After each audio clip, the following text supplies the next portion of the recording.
All guests laughed at the new maid, until the billionaire kneeled before her toddler.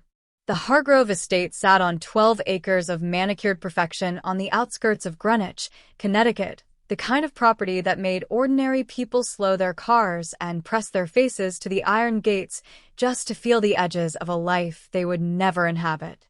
In October, when the maple trees along the drive turned the color of embers, the whole place looked like something painted rather than lived in. Too beautiful to be real, too cold to be warm. Elena Vasquez arrived on a Tuesday morning with everything she owned in a single rolling suitcase, a worn canvas tote bag hanging from one shoulder, and her 3-year-old daughter Rosie balanced on her hip. She had tied her dark hair into a bun so tight it pulled at her temples, and she wore the only blazer she owned, charcoal gray, slightly too large, purchased 3 years ago for a job interview at a marketing firm that had ultimately gone nowhere. She had ironed it the night before in the cramped bathroom of the motel where she and Rosie had spent the last 2 weeks, doing her best to look like someone who had their life together, even when every molecule of her body felt like it was barely holding on. The housekeeper who opened the service entrance was a stiff woman named Margaret, 60-something, with silver hair and the expression of someone who had been disappointed by life just enough times to expect it permanently. She looked at Elena. Then she looked at Rosie, who was clutching a small stuffed rabbit with one ear chewed down to a nub. "You didn't mention the child," Margaret said. "The agency said it was fine," Elena replied, and she said it the way women say things when they are praying they're right. "She's very quiet.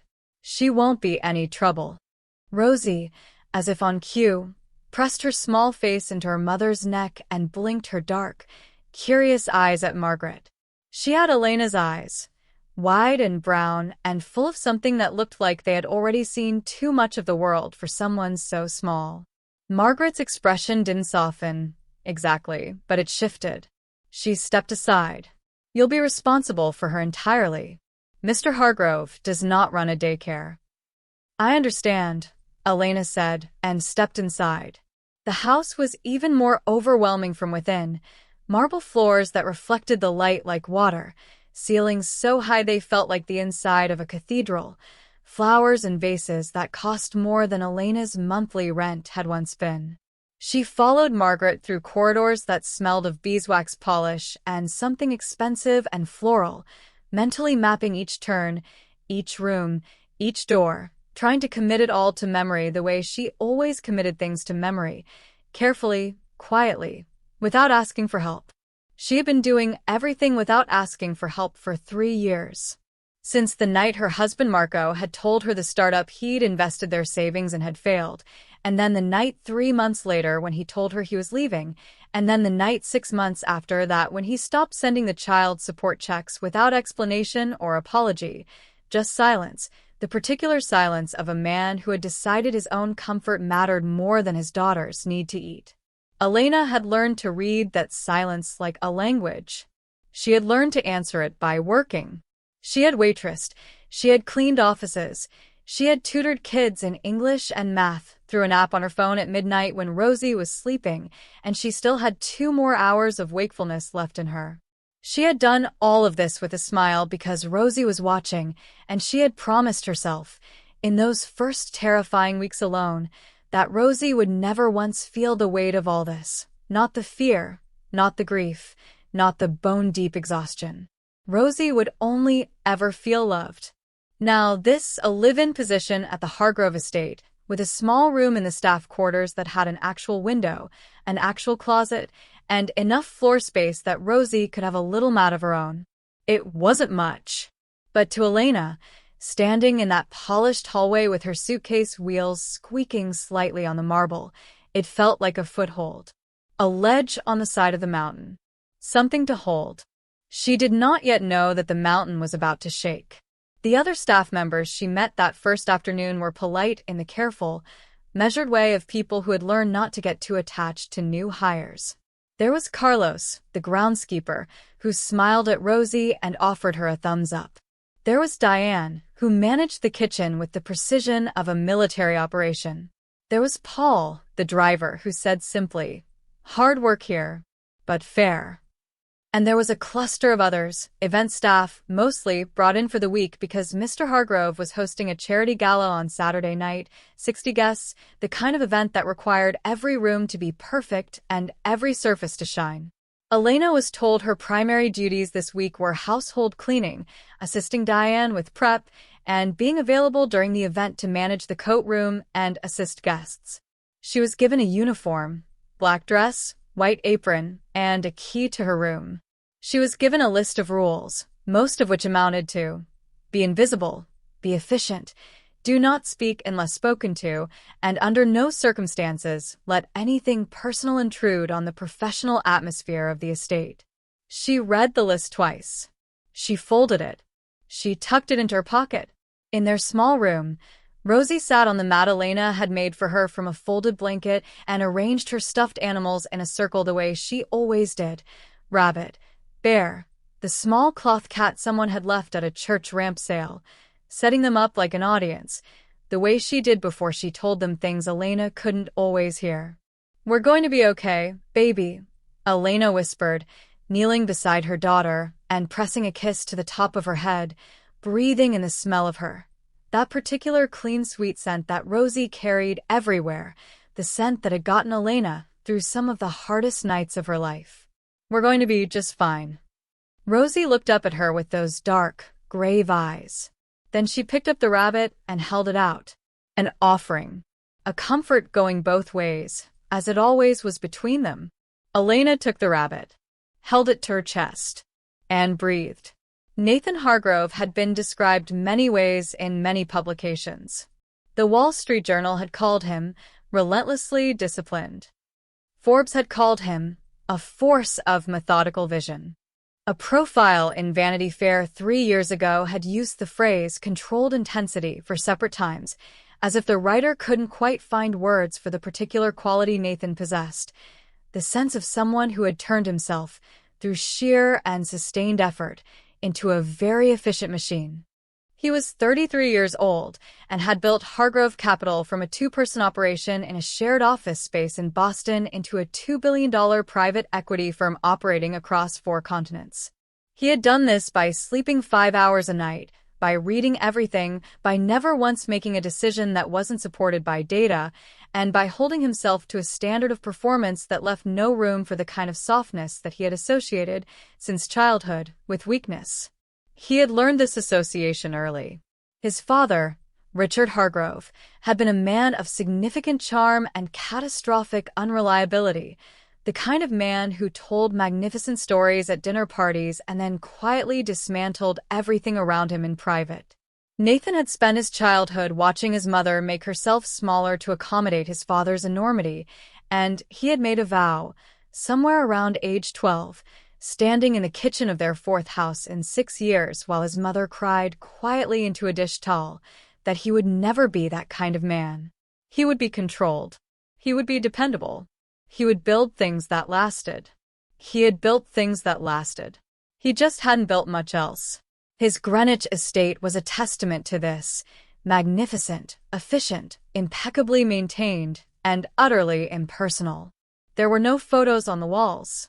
There was no clutter, no evidence of hobbies abandoned midway, no books left spine up on a coffee table, no half-drunk cups of coffee on the windowsill. There was only the architecture of success, clean surfaces, beautiful objects chosen by a decorator he'd hired and then barely spoken to, and a silence that Nathan had told himself, over the years, was not loneliness but focus. He arrived home from the city the evening before the gala in a mood that Margaret, who had worked for him for 4 years, recognized as his standard pre-event state, tightly wound, speaking in compressed sentences, moving through the house with his phone in hand and his jacket already loosened despite the 50-degree evening. He had 47 unread emails and 3 conference calls to prepare for tomorrow morning, before the gala, because of course he did. "New staff settled in?" he asked Margaret, barely looking up. "Yes. Including one I should mention. The new cleaning hire brought a child. A toddler." The agency indicated it was approved. Nathan looked up then. Not because children bothered him exactly. He simply had no framework for them. They existed in his world the way weather existed, occasionally inconvenient, never considered. "It won't interfere with Saturday?" he asked. No. "The mother seems—" Margaret paused, which was unusual for her. She chose her words. "Capable." He nodded, returned to his phone. Fine. He did not see Elena or Rosie that first evening. He was in his study until past midnight, and by the time he moved through the lower floors of the house, a habit he'd had since childhood, a final circuit of the rooms before bed, checking that everything was in order. The staff quarters were dark and quiet. He stood for a moment in the corridor outside the kitchen, in that deep stillness that fell over large houses at night, and felt something. Not loneliness. He would not call it that. A heaviness, perhaps. The particular weight of a life that was full of accomplishment and empty of almost everything else, but that he had not yet found a word for that he could live with. He went to bed. He slept 5 hours. He woke before his alarm. It was on Thursday, 2 days before the gala, that he first saw them. He had come down at 6:30 in the morning, earlier than his usual 7, because he had slept poorly and had given up on the last hour. The kitchen was quiet but warm. Diane wasn't in yet, and the coffee pot was already full because Elena had apparently made it at 5:30, when, as Nathan would later learn, she always started her day. He poured a cup and stood at the long kitchen window, looking out at the gray-blue light over the lawn, thinking about a portfolio restructuring that had been nagging at him for weeks. He heard them before he saw them, a small sound, soft and earnest, like someone narrating something of great importance in a very small voice. He turned. Through the glass panel of the mudroom door, he could see the little girl, Rosie, though he didn't know her name yet, sitting on the mudroom step in a small pink coat, holding her rabbit, speaking very seriously to a beetle that had appeared on the threshold. He could not hear what she was saying, but her face was entirely committed to the conversation, brow slightly furrowed, head tilted, the expression of someone conducting a diplomatic negotiation of the first order. Nathan stood very still. He could not have explained, afterward, why he stayed watching as long as he did. Something about the completeness of her concentration. Something about the gravity with which she addressed the beetle. Something about the way she reached out one tiny finger, very gently, and moved it to safety off the step and onto the grass, with the careful precision of someone for whom every living thing mattered. Then Elena appeared in the doorway, drying her hands on a cloth, and said something to Rosie that made the little girl laugh. Sudden, bright, unguarded, the kind of laugh that happens when joy is entirely genuine, and Elena laughed too, and for just a moment, in the gray morning light, the whole mudroom glowed. Nathan turned back to his coffee. He stood there for a long time, longer than made sense, before he walked away. Something had shifted, although he would have been the last person on earth to admit it, and the very last to know what it was. Saturday came in cold and brilliant, the kind of October day that felt designed to make Connecticut look like a painting of itself. By 4 o'clock, the estate had been transformed, flowers in towering arrangements on every surface, candles in crystal holders, white-jacketed servers moving through rooms with the silent efficiency of a production that had been rehearsed 100 times. The guests were to arrive at 7. Nathan had been dressed and ready since 6:45. Elena had been on her feet since 5 a.m. She had left Rosie in the staff room with a small stack of picture books, the stuffed animals arranged in their familiar circle, and the promise that Mama would check in every hour on the hour. She had shown Rosie the button on the baby monitor. She had kissed her 3 times, forehead, each cheek, and then she had gone to work with the specific composed determination of a woman who could not afford to be anything but.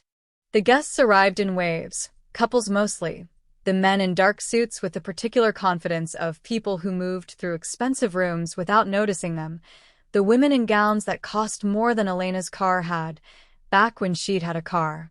They handed their coats to Elena with the reflexive efficiency of people who had been handing coats to people their whole lives and had never once wondered about the person receiving them. Elena folded each coat with the same care. smiled the same professional smile, said the same courteous words. She was invisible to them. She had expected this. What she had not expected was the moment, around 8:15, when the cocktail hour was in full swing and the rooms hummed with laughter and crystal clinking, when Rosie appeared. She had woken up, apparently, had used the baby monitor button, had waited. When Elena hadn't come, because Elena was at the coat room, could not leave, was helping 3 guests simultaneously, Rosie had done what 3-year-olds do when they need their mothers and have decided that the distance is not acceptable. She had come to find her. She was in her pajamas, the yellow ones with the small ducks on them, holding her rabbit by one ear, and she was standing in the doorway of the great room with the serene confidence of someone who belonged everywhere and had not yet been taught otherwise. The laughter began quietly at first. A woman in red near the doorway noticed the child and nudged her companion with a smile that had edges, the kind of smile that laughs at something while pretending to find it charming. "Oh," she said. "Is that the maid's little girl?" The way she said maids carried something. A weight. An emphasis that wasn't necessary unless you needed it to be there. Others turned. And because the woman in red was Clarissa Wentworth, who was the kind of person whose reactions other people reflexively mirror, others smiled too. That particular smile, pointed and amused, that turns a child's innocent appearance into a social joke. Someone made a remark about the entertainment improving. Someone else said something about quite the gatecrasher, in a tone that made a few people laugh outright. Elena appeared 15 seconds later. She had heard the sound, had recognized, with the particular radar of a mother who had spent 3 years attuned to every frequency of her daughter's presence, what that shift in the room's energy meant. She came through the side door, still holding a folded coat, and saw Rosie standing there with the light of 60 wealthy people's attention washing over her, and her heart did a specific thing, not quite breaking, more like being squeezed hard from the outside, the feeling of dread and love arriving at exactly the same moment. She crossed the room.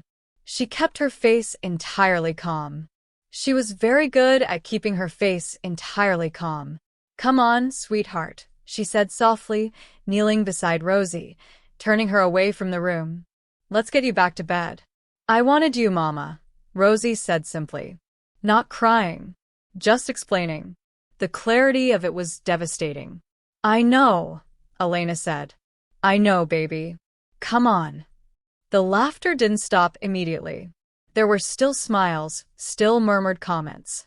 The woman in red said something to the man beside her that made him smirk. Elena stood, took Rosie's hand, and began walking toward the hallway, keeping her eyes forward, keeping her chin level, keeping every single thing she felt locked behind her sternum, where it could not be seen. It was at this precise moment that Nathan Hargrove entered the great room from the far doorway. He was mid-conversation with a colleague from London, nodding slightly to something being said about interest rates, when his attention snagged on something across the room. He processed it the way he processed everything, quickly, thoroughly, in sequence. A little girl in yellow pajamas. His staff, Elena, he knew her name by now, kneeling beside her. A cluster of his guests with expressions that he recognized immediately because he had spent his whole professional life reading rooms. They were laughing at them. Something happened in Nathan Hargrove's chest that he did not have a category for. It moved through him fast, like cold water through a clear pipe, sharp and sudden and clarifying. He excused himself from his colleague with a single word. He crossed the room. He crossed it with the long, deliberate stride of a man who had decided something, and he didn't stop until he was kneeling, physically kneeling, one knee on the marble floor of his own home, in his perfectly pressed evening suit, directly in front of Rosie. The laughter stopped. The room went quiet in a way that rooms go quiet when something unexpected breaks the script entirely. Rosie looked at him. She was not afraid. She tilted her head and assessed him with those dark, serious eyes, the Beatle conversation eyes, the eyes that took everything seriously because everything deserved to be taken seriously. "Hello," Nathan said. And then, because he didn't know what else to say, and because something about her gravity invited honesty, he nodded at her rabbit. "What's your rabbit's name?" Rosie considered. Gerald, she said. "That's a very good name," Nathan said. He said it with complete sincerity. He meant it. "I know," Rosie said. And then she held Gerald out to him, the same gesture Elena had received in the room on Tuesday, an offering. A small, serious, wholehearted gift. Nathan took Gerald gently in both hands. He held the small, worn rabbit with a care that was not performed.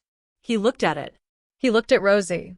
"Thank you," he said quietly, "for trusting me with him." And Rosie smiled, the real one, the sudden bright one. And the room around them was utterly silent, 60 people standing very still in a space that had just become a different kind of room entirely. The gala ended at 11. By 11:30, the caterers were packing, the flowers were wilting at their edges in the warm rooms, and the estate was settling back into itself like a person exhaling after holding their breath for hours. Elena had put Rosie to bed at 9. After Nathan's extraordinary moment on the marble floor, she had been allowed to take her daughter back without another word of comment from anyone, and had returned to her duties with the same composure she always carried, though something behind her eyes was different now. Softer. More carefully guarded, perhaps, in the way that eyes get when someone has moved them and they're not sure yet whether to trust the feeling. She was folding the last of the coat check slips when she heard footsteps behind her. She turned. Nathan stood in the doorway of the small anteroom, his jacket removed now, his collar open at the throat. He held 2 cups of coffee. He held them the way a person holds coffee when they are not sure they have the right to offer it, slightly extended, slightly uncertain. "Diane showed me where you keep the good cups," he said. Elena looked at him. Then she looked at the cups. "Mr. Hargrove, you don't have to." "I know," he said. He set 1 cup on the counter near her, then leaned against the doorframe with the other, and for a moment he just looked at the floor, and she saw something on his face that she recognized, the expression of a person assembling words they don't usually use. "What happened in there tonight," he said without preamble, "shouldn't have happened. Not in my home." He looked up. "I'm sorry." Elena held his gaze. She was very good at reading people. You had to be working service, working in the spaces that wealthy people moved through without looking, and what she read in Nathan Hargrove's face was not performance. Not the obligatory apology of a man managing a social situation. Something more uncomfortable than that. Something that looked like it had cost him something to say. "Your guests were, they were just surprised," Elena began, because she was also very good at giving people exits. "They were unkind," Nathan said. "To your daughter, who is 3 years old, and came looking for her mother, which is what 3-year-olds do." His voice was level, but something beneath it was not. "They don't need exits. And I don't need you to make one for me." Elena was quiet for a moment. Then she picked up the cup of coffee and held it in both hands and looked at him across the small, warm room. "Why did you do that?" she asked. "Kneel." He considered the question with the same seriousness with which she had asked it. "Because she deserved to be spoken to," he said. "Not looked at. Not around. Spoken to." He paused. "And because the room needed to understand something." What did they need to understand? That there is nothing in this house, not the marble, not the silver, not the guests, that is worth more than your daughter's dignity. He said it plainly, as if it were simply a fact he was reporting, which, Elena realized, was exactly how he experienced it. For Nathan Hargrove, this was not sentiment. It was mathematics, a correct ordering of value. She didn't say anything for a long moment. The coffee was warm in her hands. Through the window, she could see the last of the caterers' vans pulling down the drive, their headlights sweeping briefly across the dark lawn. "She asked me about you this morning," Elena said finally. "Before the party. She wanted to know if the man whose house this was nice." Nathan looked at her. "What did you tell her?" "I told her I wasn't sure yet." She met his eyes. "I wanted to be honest." He absorbed this without expression. Then something moved at the corner of his mouth. Not quite a smile, more an acknowledgement. "That's fair," he said. "She figured it out for herself, though," Elena added. "She usually does." A pause. "She doesn't give Gerald to people she doesn't trust." "I'm aware I've been given a significant responsibility," Nathan said. And the way he said it, entirely without irony, with that same flat, genuine sincerity, made something shift in Elena's chest. She wasn't sure what to do with it. They drank their coffee. The house settled around them. Outside, the maples moved in the night wind, and the stars over Connecticut were very bright and very cold and very far away, and in the small anteroom of a billionaire's estate, two people who had each, in their own entirely different way, spent years building walls around the most fragile parts of themselves sat in the kind of quiet that sometimes, is the beginning of something. Elena left first. She said goodnight professionally, with appropriate distance. She walked back to the staff quarters and checked on Rosie, who was sleeping with Gerald tucked under her arm, and Elena stood in the doorway for a long time and looked at her daughter's face and thought about what it meant to be seen, really seen by someone. What it meant when someone else looked at your child and understood, without explanation, what that child was worth. She thought about it for a long time. Then she went to sleep. 3 floors up, Nathan Hargrove stood at his bedroom window and looked out at the dark lawn and tried to locate, within the architecture of his very organized self, where to file what had happened tonight. He couldn't find the folder. There was no existing category. He stood at the window for much longer than 5 hours would allow. And then he opened his laptop. But he did not work.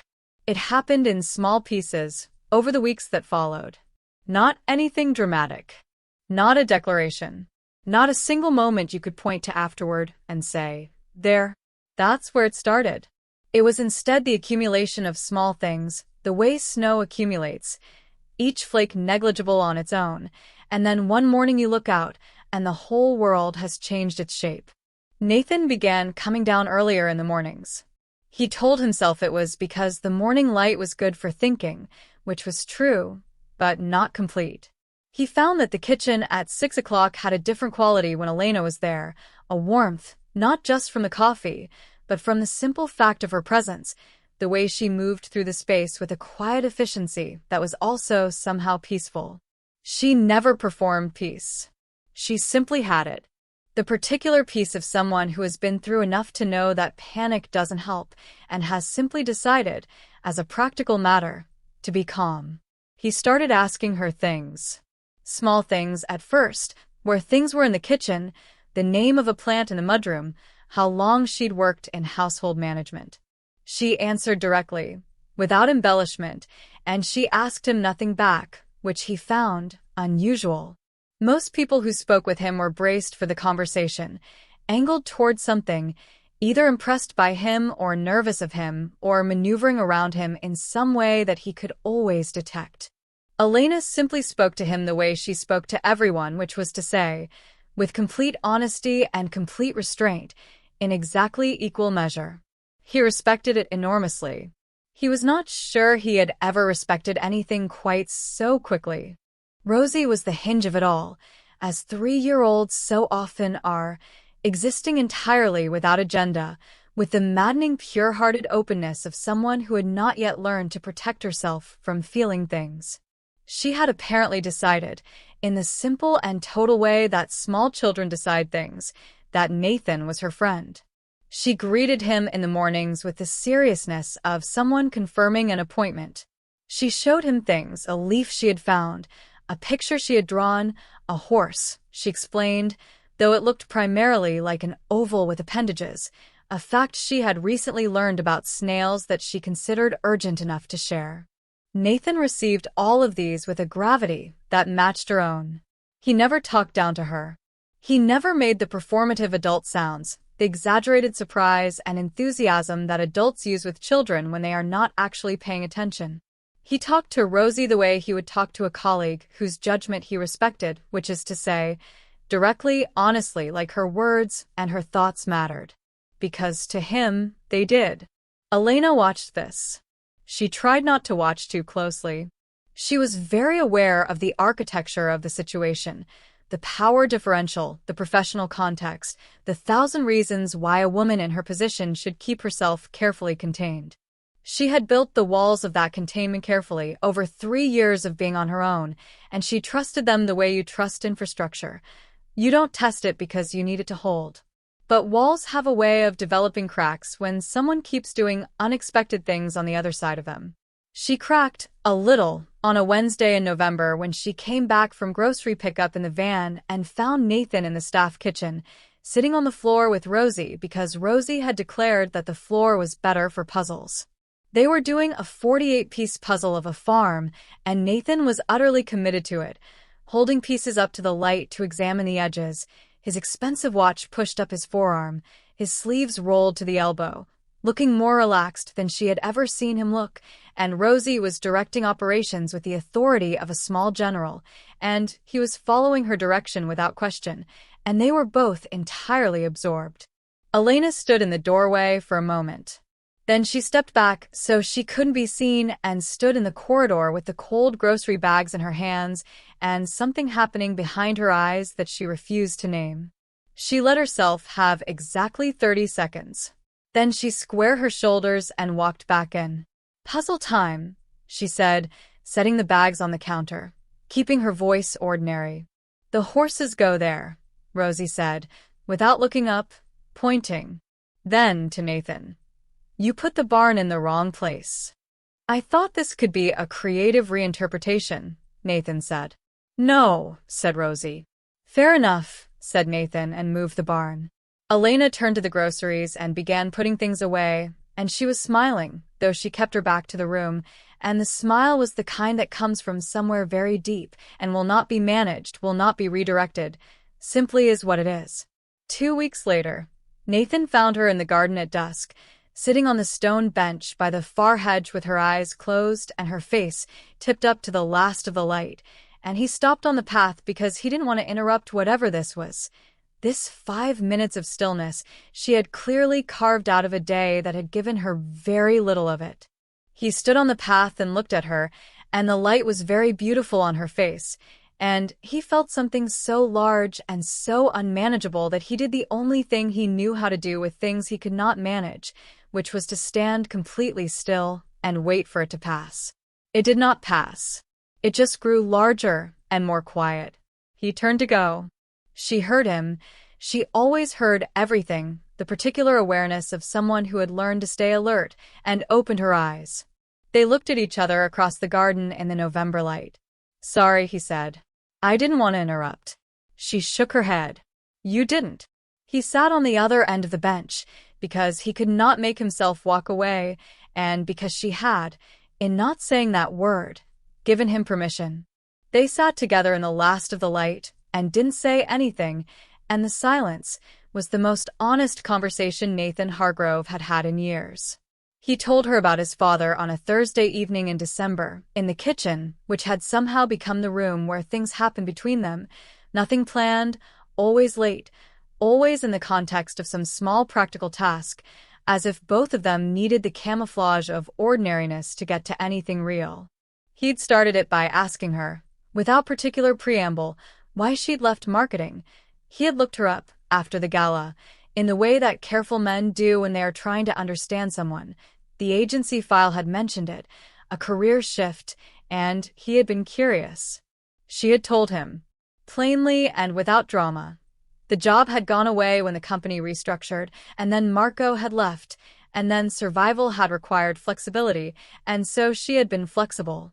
She said it the way she said everything, as a report of facts, without self-pity, without asking him to feel anything about it. "You don't blame him?" Nathan asked. "Your ex-husband." Elena considered this in the way she considered everything, actually from the inside. "I did," she said. "For a long time. But it costs too much." A pause. "Rosie needs me to have the energy for her. I can't spend it on that." He was quiet for a moment. Then, "My father left too." "Not the same way." "He was still there, technically, But everything else left, the money, the reliability, the version of him we needed.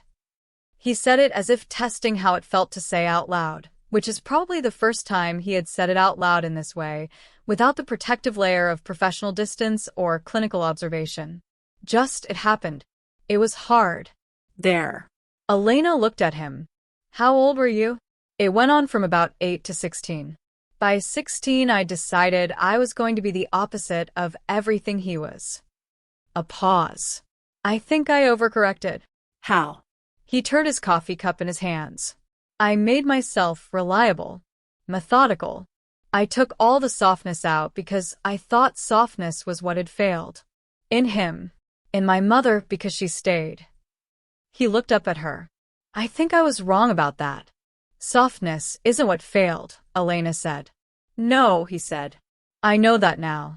He looked at her for a moment with that clear, direct gaze of his, the one that didn't perform anything. You're the least soft person I know, and also the most.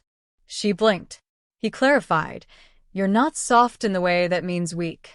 You're soft in the way that means everything that matters to you you hold with both hands. Elena looked away, looked at her coffee. The kitchen was very warm.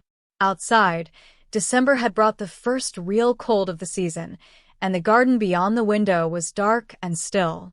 Don't, she said softly. I'm not trying to make you uncomfortable. I know. A pause. That's why I'm asking you not to. He was quiet. Then, because of the situation. Because of 100 situations, she said. She turned back to look at him, and she was entirely honest, which is the only way she knew how to be. Because I'm your employee, and I need this position, and because I have a daughter who has already had one person in her life decide that what he wanted mattered more than what she needed, and I won't. I cannot let anything complicate the thing that keeps us stable. I can't afford to misread this. Silence. It had weight and texture. Nathan held it. You're not misreading it, he said quietly. And then, because he was Nathan Hargrove and he did not say things he didn't mean, he said nothing more. He did not push. He sat with it, and he let her sit with it, and he gave her the thing that she had needed from the people in her life and rarely received. Space. Complete, unjudging, patient space. 3 weeks later, on a Sunday morning in January when the snow was deep on the lawn and Rosie had gotten up at 6 and somehow ended up in Nathan's study because she had found the door open and the room interesting, and he had been sitting at his desk when she appeared in the doorway in her duck pajamas with Gerald under her arm, and instead of being alarmed, he had simply said, "Good morning," and she had said, "What are you doing?" And he had said, "Trying to solve a problem," and she had considered this and said, "I can help." And he had said, "All right," and moved a chair beside his so she could sit. Elena found them there at 7, Rosie explaining something at length and in detail to Nathan, who was listening with his full and genuine attention, and Elena stood in the doorway of the study in the winter morning light, and she felt the walls she had built with such care and such necessity over 3 years simply let go. Not collapse. Let go. The way hands let go of something when they finally trust there's something safe to fall onto. She said his name. He looked up. And she didn't say anything else, because she didn't need to. It was all there, everything she'd been keeping contained, moving across her face without permission. He stood. He walked to the doorway. He stopped close enough that she could see everything in his face too. The same thing, the same arrived-at finally thing, that had been building in 2 careful people who had both learned to go slow.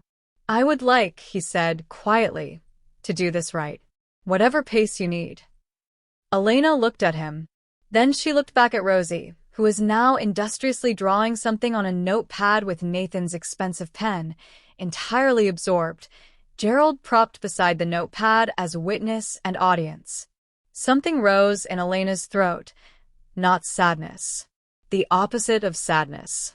The feeling that sometimes ambushes you when you've survived something very long and very hard and suddenly, without warning, something simply good appears in front of you. Okay, she said.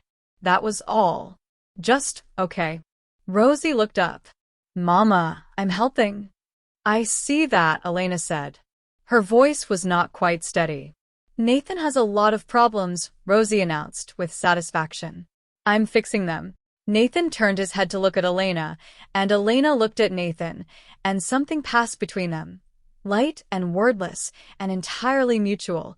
And then they both looked at the small person on the chair with the pen and the rabbit, and the certainty of someone who has never once doubted her own capacity to help. She was right, of course. She always had been. Rosie had walked into a room full of laughter and emerged, without knowing it, as the person who had changed everything, who had cut through the polished surface of 60 careful, wealthy, guarded lives and reminded one very controlled man what it looked like when something was held with both hands. And in doing so, she had given her mother back to herself, had given Nathan back to himself. 3-year-olds, it turns out, are not so different from beetles on a threshold. They simply need someone to pay attention, someone to take them seriously, someone to move them, gently, to safety. And sometimes, in the moving, everything else in the world shifts into place. The snow fell soft and thick outside the study window. Gerald kept watch. And in the warm light of a Sunday morning in January, in a house that was finally learning to be a home, 3 people who had each been, in their own way, waiting to be found each other. It was, by any measure, enough. It was, in fact, everything. The end.